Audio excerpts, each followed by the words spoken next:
பேய் R cost R கெட்ட ஆத்மா இதெல்லாம் நிஜமாவே இருக்கா? அதுக்கு சயின்ஸ் என்ன சொல்லுது?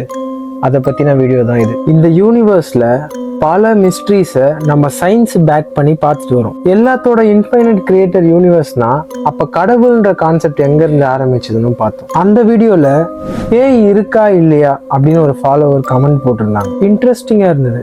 சரின்னு அதை பற்றி ரிசர்ச் பண்ணேன். பேய் இருக்கா இல்லையான்னு என்ன கேட்டா இருக்கு. காஸ்ட் இல்லைன்னு இது வரைக்கும் சயின்டிஃபிக்கா 100% ப்ரூவ் பண்ணல. அதே சமயம் இது இருக்குன்னு சொல்றதுக்கும் சாலிடான சயின்டிஃபிக் ப்ரூஃப் இல்லை. நைட்டு 3 மணி இருக்கும். அப்ப எனக்கு ஒரு ஸ்ட்ரேஞ்சான எக்ஸ்பீரியன்ஸ் நடந்தது. இந்த டாபிக்கை பத்தி நான் லேப்டாப்ல ரிசர்ச் பண்ணிட்டு இருக்கும்போது சும்மா அப்படி ரிலாக்ஸேஷனுக்காக நிமிர்ந்து பார்த்தா எனக்கு நேராக ஒரு ஷர்ட்ஸ் எல்லாம் தொங்க ஒரு ஸ்டாண்ட் இருந்தது. திடீர்னு அதுல ஒரு கருப்பு சட்டையை பார்த்ததும் ஒரு உருவம் அப்படியே நிக்கிற மாதிரி தெரிஞ்சது. பக்குன்னு ஆயிடுச்சு. நிறைய பேருக்கு இந்த எக்ஸ்பீரியன்ஸ் நடந்திருக்கும்னு நினைக்கிறேன். நானே ஒரு செகண்ட் பயந்துட்டேன். இப்போ இந்த இன்சிடென்ட்டை ஏன் சொன்னோன்னு இந்த வீடியோவோட கடைசியில சொல்றேன். வேர்ல்டு ஃபுல்லா இருக்க மக்கள் பல பேரு சம்திங் ஃபெல்ட், ஏதோ வினோதமா இருந்துச்சு அப்படின்னு சொல்றாங்க. இதுக்கு டைரக்ட் எவிடன்ஸ் இல்லைனாலும் ரியல் லைஃப்ல நடந்த ஸ்டோரிஸ் நிறைய இருக்கு. அதுல சிலதை பார்க்கலாம். த என்ஃபீல்ட் போல்டர்ஜெஸ்ட் 1977ல லண்டன்ல என்ஃபீல்ட் ஃபேமிலியோட வீடு. இது அந்த டைம்ல ஹைலி டாக்குமெண்ட் பண்ணப்பட்ட ஒரு ஸ்டோரி. கவர்மெண்ட் அண்ட் மீடியா அட்டென்ஷனை இழுத்த ஒரு ஸ்டோரி. அந்த வீட்டுல ஏதோ சம்திங் ஸ்ட்ரேஞ்சா இருக்குன்னு அவங்க ஃபீல் பண்ணாங்க. அவங்க சொன்னது என்னன்னா, நைட் டைம்ல டேபிள் அண்ட் பர்னிச்சர்ஸ் எல்லாம் தானாவே மூவ் ஆகுது, டோர் நாக்கிங் சவுண்ட் கேக்குதுன்னு. அண்ட் அவங்க வீட்டுல இருந்த ஒரு 11 வயசு பொண்ணு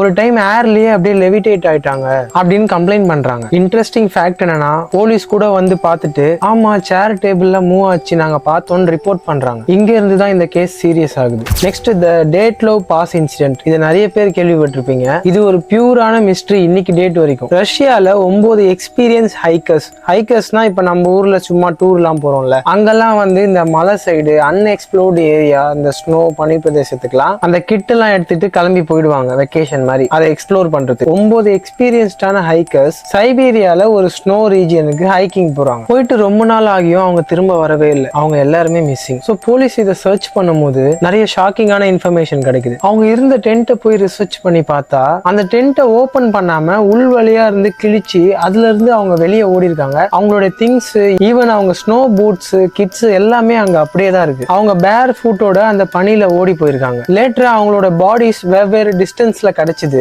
அதுல சில பாடிஸ்ல உள்ள இன்ஜுரிஸ் மட்டும் சேம் பேட்டர்ன்ல இருந்தது. ஒரு 2-3 பேருக்கு கரெக்டா கண்ணு மட்டும் காணும். இன்னும் சில பேருக்கு கரெக்டா செஸ்ட் மட்டும் கிரஷ் ஆயிருக்கு, நசுங்கி போயிருக்கு. ஸ்கல்லுல கரெக்டா சேம் பிளேஸ்ல அடிபட்டு இருக்கு. அண்ட் மோஸ்ட் இம்பார்ட்டன்ட்லி அவங்க எல்லாரோட ட்ரெஸ்லயுமே ரேடியேஷன் சாம்பிள் இருந்தது. இதை பத்தி அந்த டைம்ல இருந்து இப்போ வரையும் நிறைய கான்ஸ்பிரசிஸ் போயிட்டு தான் இருக்கு. சில பேர் இது ஒரு சீக்ரெட் மிலிட்டரி எக்ஸ்பெரிமெண்டால நடந்த பாதிப்பா இருக்கலாம்னு சொல்றாங்க. சில பேர் இது கண்டிப்பா ஏலியனோட வருகை தான், UFO ஏதோ அவங்க பார்த்திருக்காங்க அப்படின்னு சொல்றாங்க. அதுக்கு வலு சேர்க்கிற விதமா அவங்க ட்ரெஸ்ல ரேடியேஷன் சாம்பிள் இருக்கிறதுக்கான அவசியம் என்ன? ஆனா இன்னைக்கு வரைக்கும் அந்த 9 எக்ஸ்பீரியன்ஸ்ட் ஹைக்கர்ஸ்க்கு என்ன ஆச்சுன்ற கிளியரான விளக்கம் கிடையாது. அடுத்து நான் சொல்ல போறதும் ஹிஸ்டரியில ரொம்ப முக்கியமான ஒரு நிகழ்வு தான் கிங் வாக்கர் ரேஞ்ச். அமெரிக்கால கிட்டத்தட்ட 512 ஏக்கருக்கான ஒரு இடம். பல வருஷமாவே அதை சுத்தி இருக்கிற மக்கள் இங்க மிஸ்டீரியஸா சம்திங் நடந்துகிட்டே இருக்கு, UFO எல்லாம் பார்த்துதான் கிளைம் பண்றாங்க. மிட் 90sல நிறைய அன்ஐடென்டிஃபைடு ஆப்ஜெக்ட்ஸை பார்த்ததாகவும் காடு மாதிரி இருக்க இடத்துல திடீர்னு அங்கங்க அன்எக்ஸ்பிளைன்ட் லைட்ஸ் உருவானதாகவும் சொல்றாங்க. அதோட இமேஜஸ் கூட இருக்கு. சோ இவ்வளவு பேர் இதை கிளைம் பண்றதுனால கவர்மெண்ட் இதுல டைரக்டா இன்வால்வ் ஆகி அங்க ஒரு ஆர்கியாலஜிக்கல் ரிசர்ச் நடத்துறாங்க. என்னதான் இருக்குன்னு பார்க்கலாம்னு. ஆனா அந்த ரிசர்ச்ல ஈடுபட்டவங்களுக்கு நிறைய பேருக்கு பிசியாலஜிக்கல் எஃபெக்ட்ஸும் நியூராலஜிக்கல் பாதிப்பும் அண்ட் ஆட்டோ இம்யூன் டிசீசஸும் வந்துச்சு. சில பேருக்கு அவங்களோட ஸ்கின்ல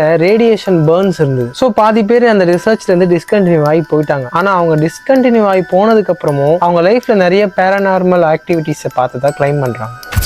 நம்ம இந்தியாவை பத்தி நான் சொல்ல வேணாம், உங்களுக்கே நிறைய தெரிஞ்சிருக்கும். நைட்ல வேப்ப மரம் ஆடுறது, தூரத்துல ஏதோ ஒரு நாய் ஊழையிடுறது, மல்லிப்பூ வாசனை. ஸோ இந்த மாதிரி தொட்டதுக்கெல்லாம் நம்ம பெயின் தான் சொல்லி வளர்ந்துருக்கும். இந்த வீடியோஸ் கொஞ்சம் பார்த்துட்டு வாங்க.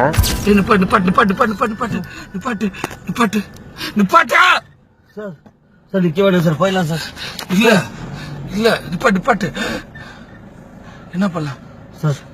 அடிச்சு தூக்கிறியா சார்? தூக்கிலாம் சார். அடிச்சு தூக்கு. இது இருந்தா நம்ம போக முடியாது சார். அடிச்சு தூக்கு. லைட் ஆஃப் பண்ணு.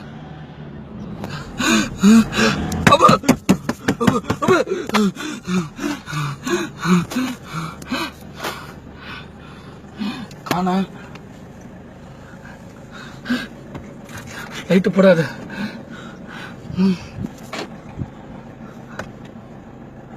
காணா சார். அடிச்சிட்டேன்னு நினைக்கிறேன் சார். அடிச்சிட்டியா? ஆமா சார். உள்ள இட்டு போடு சார் போ போ போ போ போ போ போயிடலாம் கொடைக்கானல கேள்விப்பட்டிருக்கேன் வேணாம் போயிடலாம் அது ஏதோ நடந்துட்டு இருக்கு ஐயோ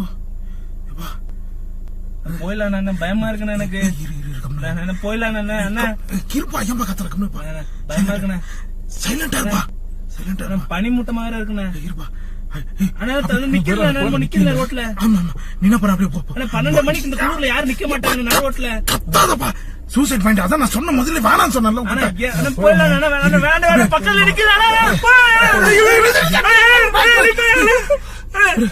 பின்னால போயிட்டான் பின்னாடி போனேன் இருப்பா காணாம இல்ல அது நடந்துட்டு இருக்குப்பா 12 மணிக்கு யாரு நோட்ல வேலை பண்ண வேணாம் சூசைட் பாயிண்ட் செட்டுக்கே போயிடலாம் ஷூட்டிங் ஸ்பாட் போயிடலாம் வேணாம் நம்மள நம்ம நோக்கி வந்து போமா ரூல்ஸ் போயிடலாம் ஷூட்டிங் ஸ்பாட்டுக்கே போயிடலாம் திருப்பி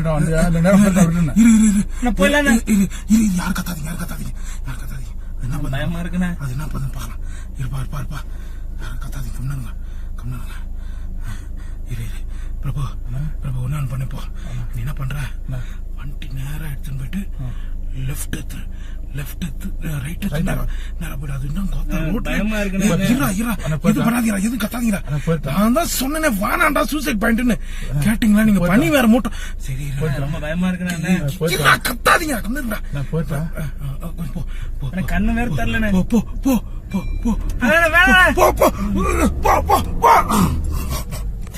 இந்த வீடியோஸை பத்தி இது வரைக்கும் இந்த ஆக்டர்ஸ் ஒரு ப்ராப்பரான எக்ஸ்பிளனேஷன் கொடுக்கல.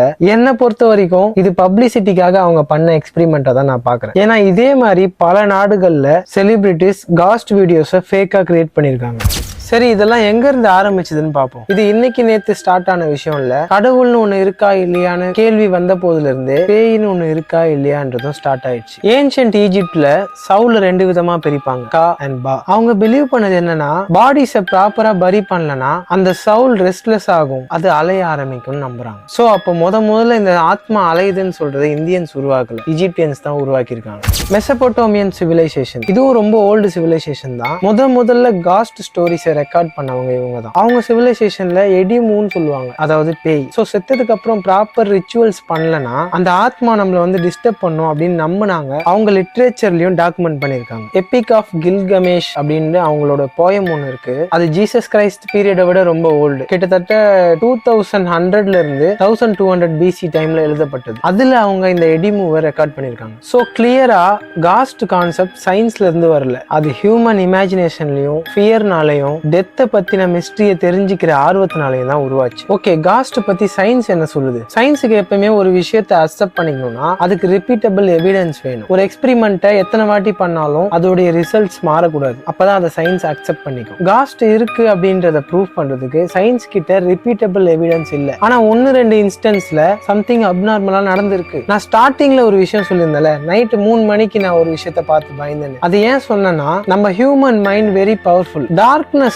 நம்ம ஷேப்ஸை பார்க்கும்போது அந்த ஷேப்ஸ் டிஸ்டார்ட் ஆகும். மிட் நைட்ல அல்லது இருட்டா இருக்கிற ஒரு சூழல நம்ம இருக்கும் போது சின்ன ஒரு சவுண்டு கூட நம்ம மைண்ட் ரொம்ப எக்ஸாஜரேட் பண்ணும். அண்ட் ஒன்ஸ் அந்த ஃபியர் வந்துருச்சுன்னா அது ஒரு செயின் ரியாக்ஷன் மாதிரி, அதை பத்தின ஹாலுசினேஷன்ஸ் நிறைய கிரியேட் ஆகும். நம்ம பின்னாடி யாரோ நடந்து வர மாதிரி சவுண்ட் கேட்கிற மாதிரி ஃபீல் ஆகும். அதை தான் ஹியூமன் சம்திங் ஃபெல்ட் அப்படின்னு சொல்றாங்க. அண்ட் இந்த பேய் கான்செப்ட் ரொம்ப பாப்புலரான ஒரு சம்பவத்துக்கு சயின்ஸ்ல பதில் இருக்கு, ஸ்லீப் பேரலைசிஸ். இது நிறைய பேருக்கு நடந்திருக்கலாம், நான் இது வரைக்கும் பர்சனலா எக்ஸ்பீரியன்ஸ் பண்ணதில்லை. ஸ்லீப் பேரலைசிஸ்ல என்ன நடக்குதுன்னா, தூங்கிட்டு இருக்கும் போது தனக்கு திடீர்னு முழிப்பு வந்து பார்க்கும் போது அவங்க செஸ்ட் மேல யாரோ உட்கார்ந்து அவங்கள கம்ப்ரஸ் பண்ற மாதிரியும் மூச்சு விட கஷ்டப்படுற மாதிரியும் அவங்க கண்ணுக்கு உருவம் தெரியற மாதிரியும் கிளைம் பண்றாங்க. பட் சயின்ஸ் இதுக்கு என்ன விளக்கம் கொடுக்குதுன்னா, நம்ம தூங்கும் போது சம்டைம்ஸ் நம்ம பாடி ரெஸ்ட்ல இருக்கும், ஆனா மைண்ட் அவேக் ஆயிடும். சோ என்னதான் நம்ம கான்சியஸ் வந்து நமக்கு ஏந்துக்கணும்னு நினைச்சு பிரெயின்ல இருந்து கமாண்ட் போனாலும் ரெஸ்ட்ல இருக்க பாடி ஹெல்ப் பண்ணாது. நீங்க கை தூக்கணும்னு நினைச்சா தூக்க முடியாது, எழுந்துக்கணும்னு நினைச்சா எழுந்துக்க முடியாது. இது வேர்ல்டு ஃபுல்லாவே நிறைய பேருக்கு நடந்திருக்குதுனால காஸ்ட் ஸ்டோரிஸோட மிங்கிள் ஆகி பேய் தான் தன்னை வந்து நைட் அமுக்குச்சின்னு நம்பினாங்க. இப்படிதான் இந்த கான்செப்ட் இன்னும் பூம் ஆச்சு. இந்த வீடியோக்கு என்னோட கன்க்ளூஷன் என்னன்னா, இந்த யூனிவர்ஸ்ல நமக்கு தெரியாத நிறைய விஷயங்கள் இருக்கு. எலக்ட்ரோ மேக்னெட்டிக் வேவ்ஸ், இன்னும் நம்ம ரெக்கார்ட் பண்ணாத ரேடியோ வேவ்ஸ்,